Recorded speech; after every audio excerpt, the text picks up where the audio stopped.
जय यीशु की। फिर एक बार मैं आप सभी लोगों का हार्दिक स्वागत करता हूं ईश्वर का वचन को सुनने के लिए। और लगातार हम सभी ईश्वर का वचन सुनते आए हैं और हर दिन प्रभु अपने नए नए वचनों के द्वारा कुछ नई बातें हम सबों को बताते हैं। और जितना हम सुनने के लिए इच्छा रखते हैं, दिलचस्पी रखते हैं, एक जुनून के साथ सुनते हैं, विश्वास से, भरोसे से, श्रद्धा से, आस्था से, वो प्रभु का वचन हमारे अंदर घर कर जाता है और हमारे जीवन को, व्यक्तित्व को सुंदर बनाता है। तो आज के दिन में और एक नया विषय लेकर आया हूं मैं, ताकि हम सबों का जीवन सुंदर हो, खुशहाली में हो, शांति से, प्रेम से भरा हुआ हो। तो शीर्षक है आज का वचन का, जीवन में सुख शांति के लिए क्या करना है। हमारे जीवन में सुख शांति बनाए रखने के लिए हमें क्या करना है। हर कोई व्यक्ति चाहता है हमारे जीवन में कोई दुख ना हो, कोई मुसीबत ना हो, कोई पीड़ा ना हो, कोई परेशानी ना हो, कोई ऐसी कोई नेगेटिव बात ना हो। हर कोई चाहता तो है, लेकिन चाहने से मिल जाएगा? नहीं मिलेगा। केवल चाहत से कुछ हासिल नहीं होता। चाहने के साथ हमें अगर सुख शांति चाहिए तो हमें उसके लिए मेहनत करना होगा। जैसे प्रभु का वचन स्वयं बताता है, अपने प्रति दूसरों से जैसा व्यवहार तुम चाहते हो, अपेक्षा करते हो, तुम वैसा दूसरों के साथ करो, तब तुमको वही मिलेगा। तो हमें हर बात के लिए प्रयास करना है, मेहनत करना है, परिश्रम करना है। तब हमें जो हमारा टारगेट है, जो हमारा एक लक्ष्य है, वहां तक हम पहुंच सकते हैं। अभी हमारा लक्ष्य क्या है? हमारे जीवन में सुख शांति रहे, हमारे जीवन में खुशहाली रहे, हमारे जीवन में प्यार मोहब्बत रहे, हमारे जीवन में सुख समृद्धि रहे, सब कुछ अच्छा रहे। यह है लक्ष्य। कैसे पहुंचेंगे इस लक्ष्य तक? इसको जानने के लिए मैं आपके सामने एक छोटा सा बाइबल का प्रसंग मैं आपके सामने रखना चाहता हूं। यह प्रसंग है स्रोत ग्रंथ अध्याय 34 पद संख्या 12, 13, 14, 15 और 16। इसमें ये बात लिखी है, जीवन में सुख शांति पाने के लिए क्या करना है। यहां पर लिखा है, पुत्रों आओ और मेरी बात सुनो।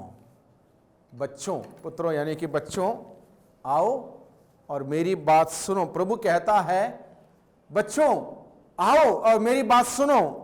क्या सुनना है?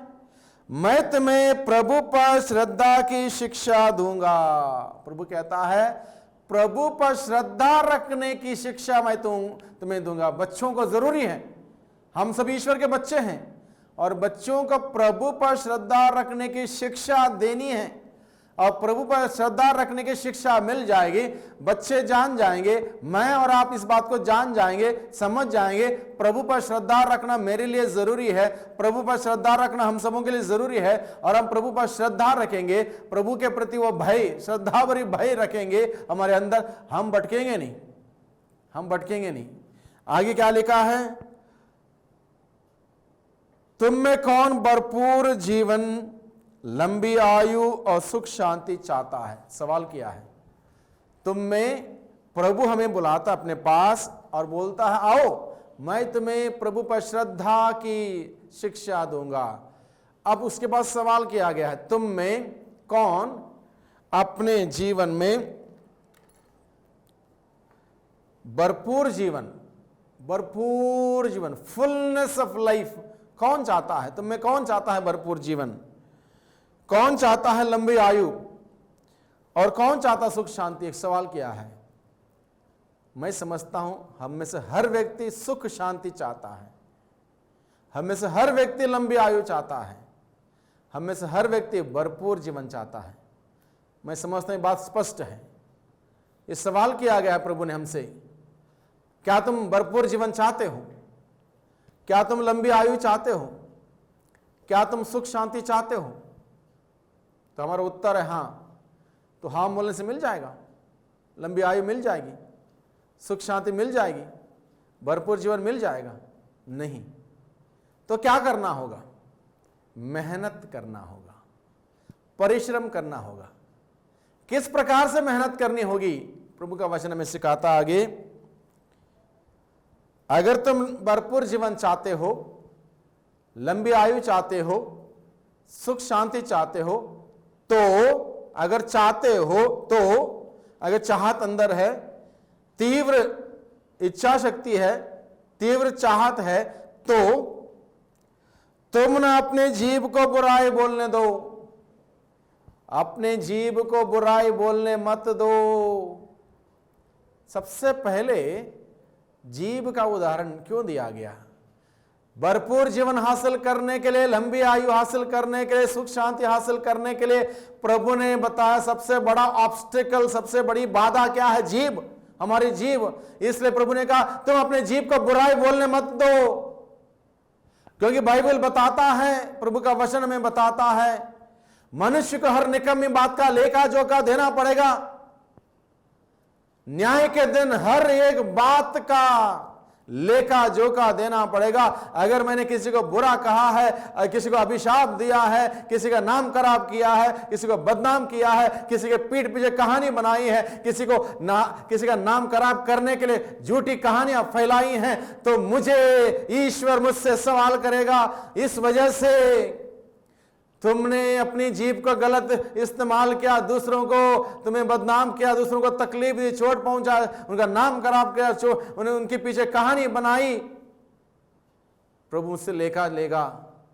और जब मैं ऐसा काम करूंगा, मेरी जीभ को इस प्रकार से गलत तरीके से इस्तेमाल करूंगा, दूसरों को चोट पहुंचा के, दूसरों को दर्द देके, दूसरों का नाम खराब करके, क्या मैं सुख शांति पाऊं?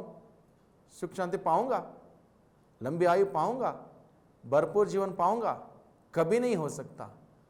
इसलिए सबसे पहले प्रभु बताता, अगर भरपूर जीवन चाहते हो, सुख शांति चाहते हो, लंबी आयु चाहते हो, तो अपने जीभ को बुराई ना बोलने दो। अपने जीभ को बहुत सोच समझ के इस्तेमाल करो। प्रभु ये कहता है मुझे और आपको, हम सबों को अपनी जीभ को बुराई ना बोलने दो। बहुत बार क्या होता है, हम लोग लोगों से इन्फ्लुएंस हो जाते हैं, लोगों से प्रभावित होते हैं। कई बार लोग बात करते हैं।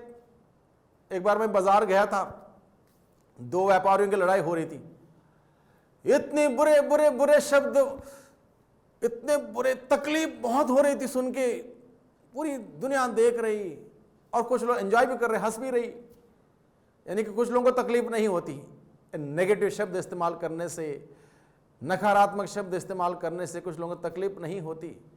और मैं सोच रहा था कितने बुरा बोला उस व्यक्ति ने, एक दूसरे के साथ एकदम कंपटीशन रख के, कितने अपशब्द, कितने बुरे, पूरे वातावरण को दूषित करने वाले ऐसे शब्द वो बोल रहे थे। तो मैं सोच रहा था, अगर ये व्यक्ति को ईश्वर ने बोलने का वरदान नहीं दिया होता, इतना पाप नहीं करता। ये उसने सोचा होगा मुझे गुस्सा आया, मैंने सारे गुस्सा उतार दिया, ठीक है। वो शब्द, जो नकारात्मक शब्द उसके मुंह से निकले, पूरे वातावरण को दूषित करते हैं। वहां पर जितने भी लोग थे उन सबों को प्रभावित करते हैं। नेगेटिव एनर्जी पैदा होती है वहां पर, यानी कि अशांति फैल गई सब जगह पर। यह अशांति केवल उस दो लोगों के बीच में नहीं है, इस बात को हम समझें। दो लोगों के बीच लड़ाई हुई, अपशब्द इस्तेमाल हुए, खूब अपशब्द बोले, और ये अपशब्द बोलने से उनकी शांति तो भंग थी, पूरे एरिया की, इलाके की शांति भंग हुई। प्रभु की शांति हर जगह है, और ऐसे नेगेटिव एनर्जी आएगी अपशब्द के द्वारा, गाली गलौज के द्वारा, अश्लील बातों को बोलने से ये सारा वातावरण प्रदूषित होता है। वहां रहने वाले सभी लोगों का सुख चैन खत्म। ऐसे प्रदूषण में रहेंगे क्या लंबी आयु मिलेगी?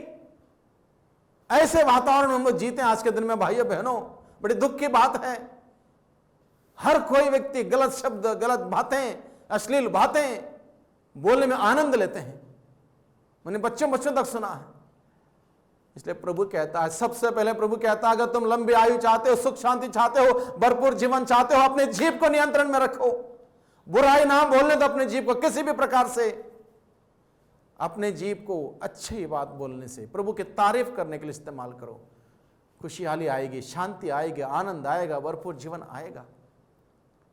इसलिए प्रभु ने कहा सबसे पहले शर्त यह है, अगर तुम अपने जीवन में भरपूर जीवन चाहते हो, लंबी आयु चाहते हो, सुख शांति चाहते हो, अपने जीभ को बुराई ना बोलने दो। याकूब का पत्र अध्याय 3-5 से आगे अगर हम पढ़ेंगे, वहां पर लिखा है जीभ के बारे में। वहां पर याकूब लिखता है, जीभ शरीर का छोटा सा अंग है, और इस छोटे से अंग को अगर हम नियंत्रण में ना रखें, वो छोटा सा अंग इस प्रकार से हमारे पूरे शरीर को दूषित कर सकता है। और उसकी तुलना इस प्रकार से बताई गई वहां पर, एक छोटी सी माचिस की तिल्ली, जिस प्रकार से वो छोटी सी माचिस की तिल्ली बहुत बड़े विस्तार जंगल को आग लगा के, जला के, भस्म करके, राख करके खत्म कर सकती है, उसी प्रकार से अगर मैं अपने इस जीभ को, जो शरीर का छोटा सा अंग है, इसको हम वश में नहीं रखूंगा, कंट्रोल में नहीं रखूंगा, ये जीभ क्या करेगी? ये जीभ मुझे पूरे शरीर को दूषित कर सकती है। इसलिए भाइयों बहनों, हम सभी इस बात पर ध्यान दें। मैं अपने जीभ को किस प्रकार से इस्तेमाल करता हूं, सुबह से शाम तक किस प्रकार की बातों को मैं बोलता हूं, इन सभी बातों पर हम नियंत्रण रखें, ध्यान रखें। जीभ को बुराई ना बोलने दें। प्रभु का वचन कहता है किसी भी प्रकार से जीभ हम गलत तरीके से इस्तेमाल ना करें। याद करें, जब गलत इस्तेमाल करते हो जीभ को, याद करें उन तमाम लोगों को, लाखों लोगों को जो बोल नहीं सकते, जो बोलना चाहते, अपने विचार प्रकट करना चाहते हैं, अपने दर्द बताना चाहते हैं, अपनी भावनाएं व्यक्त करना चाहते हैं, वो बोल नहीं सकते। उन लोगों को याद कीजिए जो बोलने के लिए तरसते हैं। हम ईश्वर ने वरदान दिया बोलने के लिए, क्या हम जीभ को ऐसे इस्तेमाल करें? नहीं। इसलिए प्रभु का वचन कहता है, जीभ को बुराई ना बोलने दो, झूठ ना बोलने दो, दूसरों को दर्द देने वाली, चोट पहुंचाने वाली बातें ना बोलने दो, दूसरों को तकलीफ देने वाली बात ना बोलने दो, अपने जीभ को बुराई ना बोलने दो। प्रभु का वचन कहता है अगर तुम भरपूर जीवन चाहते हो, सुख शांति चाहते हो और लंबी आयु चाहते हो, तो जीभ को कंट्रोल में रखो। प्रभु का वचन ये भी कहता है, ईश्वर हमारे पर दोष नहीं लगाएगा, तुम अपनी ही बातों से दोषी या निर्दोष ठहराए जाओगे। अंतिम दिन, न्याय के दिन, जहां मनुष्य को हर निकम्मी बात का लेखा जोखा देना पड़ेगा, उस दिन तुम अपनी ही बातों से दोषी या निर्दोष ठहराए जाओगे। यानी कि हमारे पर दोष कौन लगा रहा? हम खुद ही लगा रहे हैं। अगर हम अपने जीभ को कंट्रोल में नहीं रखा, ध्यान नियंत्रण में नहीं रखा, हर प्रकार से गलत तरीके से इस्तेमाल किया, तो हम दोष अपने ऊपर लगा रहे हैं। आज के दिन में लगता होगा मैंने उसके XYZ एक व्यक्ति की पीठ पीछे कहानी बनाई, उसकी फैलाई और उसका नाम करा हुआ, हमने ताली बजाया अंदर बैठ के, कुछ नहीं हुआ, उसका कुछ नहीं बिगड़ा। बिगड़ता हमारा स्वयं का जीवन बिगड़ता है, आशीष खत्म हो जाती है। क्या प्रभु प्रसन्न होगा ऐसी बातों से?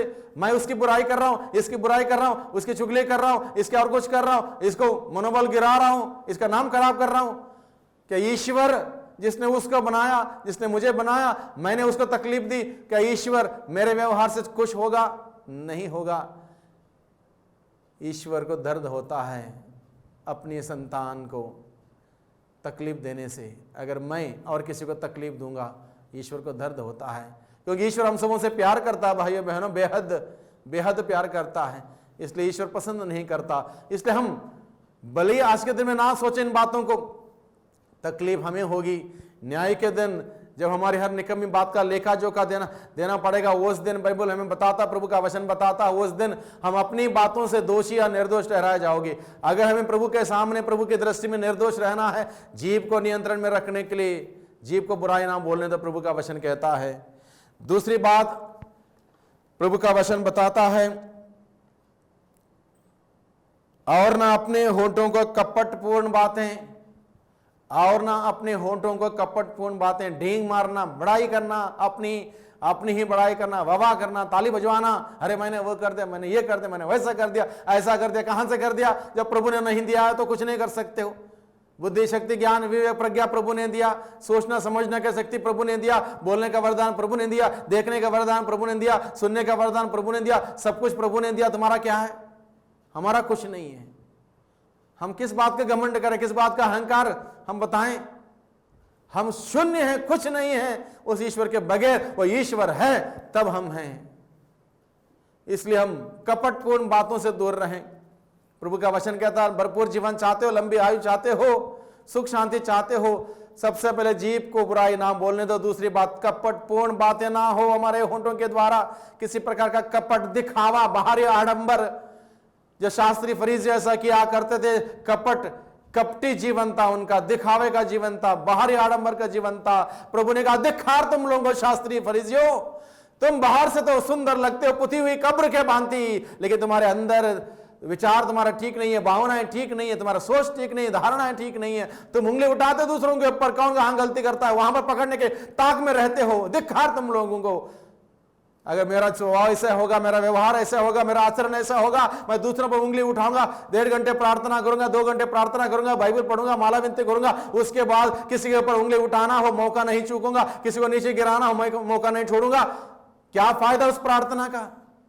कोई फायदा नहीं। प्रभु कहता है ऐसी प्रार्थना कपटी लोग करते हैं, दिखावे के लिए, बाहरी ढोंग, बाहरी आडंबर। ऐसे लोग स्वर्ग राज्य प्रवेश नहीं करेंगे। प्रभु का वचन कहता है मत्ती का सुसमाचार अध्याय 5:20 में, मत्ती का सुसमाचार अध्याय 5:20 में प्रभु का वचन कहता है, यदि तुम्हारी धार्मिकता शास्त्रीय और फरीसियों की धार्मिकता से गहरी नहीं हुई तो तुम स्वर्ग राज्य में प्रवेश नहीं कर सकते हो। यदि तुम्हारी धार्मिकता यानी कि मेरी धार्मिकता शास्त्रीय फरीसियों की धार्मिकता से गहरी नहीं हुई तो तुम स्वर्ग राज्य प्रवेश नहीं कर सकते। यानी कि शास्त्री फरीसियों की धार्मिकता कैसी थी? दिखावे की, आडंबर की, कपटी धार्मिकता। इसलिए प्रभु कहता है ऐसी कपट रखने वाला, कपटी जीवन जीने वाला व्यक्ति सुख शांति पाएगा नहीं, लंबी आयु नहीं पाएगा, भरपूर जीवन नहीं पाएगा। भरपूर जीवन चाहते हो, प्रभु कहता है तुम अपने जीव को बुराई नाम बोलने दो, तुम अपने होंठों से कपटपूर्ण बातें मत निकालो, कभी भी सच्चाई बोलो, ईमानदारी सच्चाई प्रकट करो, सच्चाई घोषित करो। प्रभु का वचन कहता आगे क्या कहता है? बुराई से दूर रहो और भलाई करो, बुराई से दूर रहो और भलाई करो और शांति के मार्ग पर बढ़ते रहो।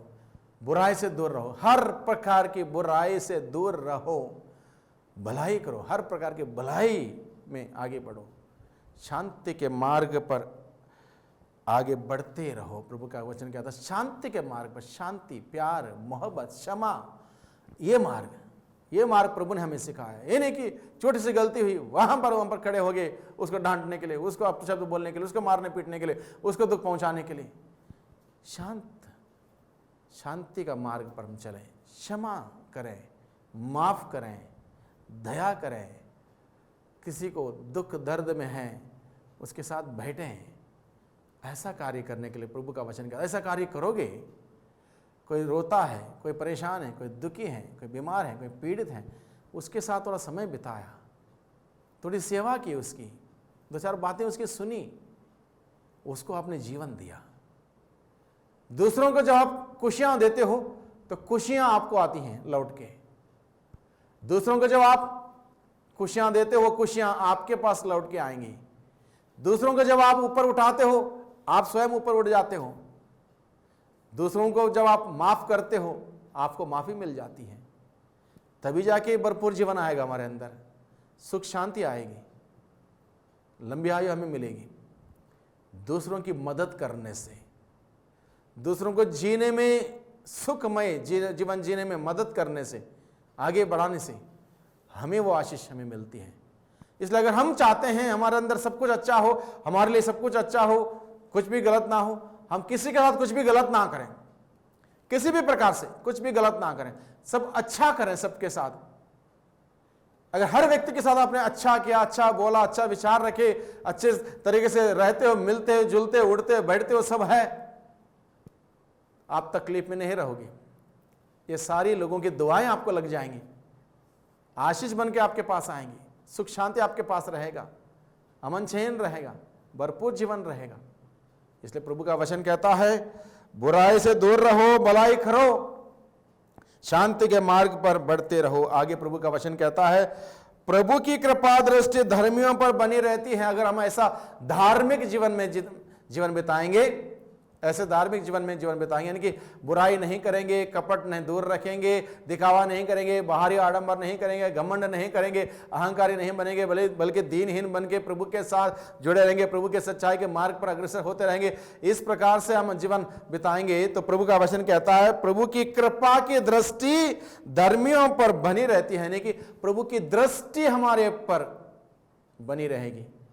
प्रभु की दृष्टि, प्रभु की निगरानी, प्रभु की नजर हमारे पर रहेगी, हमें किसी बात की कमी नहीं होगी। वो ईश्वर हम पर अपनी कृपा की दृष्टि रखेगा तो हमें किस बात की आवश्यकता होगी, किसी बात की आवश्यकता नहीं होगी, सब कुछ हमें मिल जाएगा।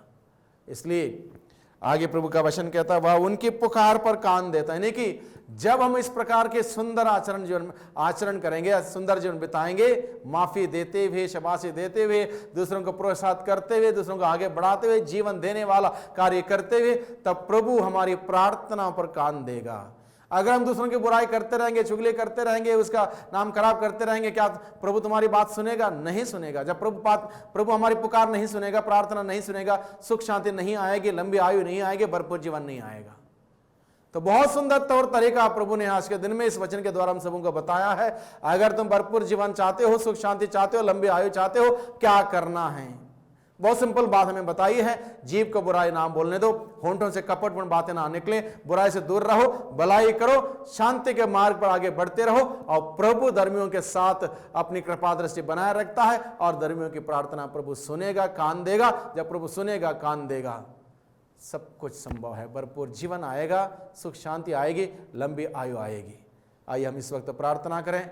भाइयों बहनों, प्रभु का वचन हमने सुना, सबसे पहले हम प्रभु से प्रार्थना करें, प्यारे प्रभु जी हमारे जीव को शुद्ध कीजिए, आपके पवित्र शक्तिशाली सामर्थ्यवान लहू से हमारे जीव को शुद्ध कीजिए। जो भी बुराई हमने की है या जो भी कपटपूर्ण बातें की हैं, हमारे होंठों को, हमारे जीव को शुद्ध कीजिए अपने लहू के द्वारा। हमें आपके वचन को ग्रहण करने के लिए, वचन को सुनाने के लिए, आपकी तारीफ करने के लिए हमें सिखाइए। दूसरों की बुराई करने की आदत है, पीठ पीछे बातें करने की आदत है, उस आदत से हमें छुटकारा दीजिए प्यारे प्रभु जी, वो बंधन खोल दीजिए आज के दिन में, ताकि प्रभु हम आपकी दृष्टि में उचित आचरण करें, अपने जीव को आपकी महिमा के लिए इस्तेमाल करने वाले बन सकें। प्यारे प्रभु जी, हर प्रकार के कपट हमारा जीवन से दूर रहे और हम सभी बुराई से दूर रहते हुए भलाई के मार्ग पर अग्रसर होने वाले बन सकें। हम सबको सिखाइए, शक्ति सामर्थ्य प्रदान कीजिए। दुआ करते हैं उद्धारकर्ता यीशु मसीह के नाम से, आमीन। पिता और पुत्र और पवित्र आत्मा के नाम पर, आमीन।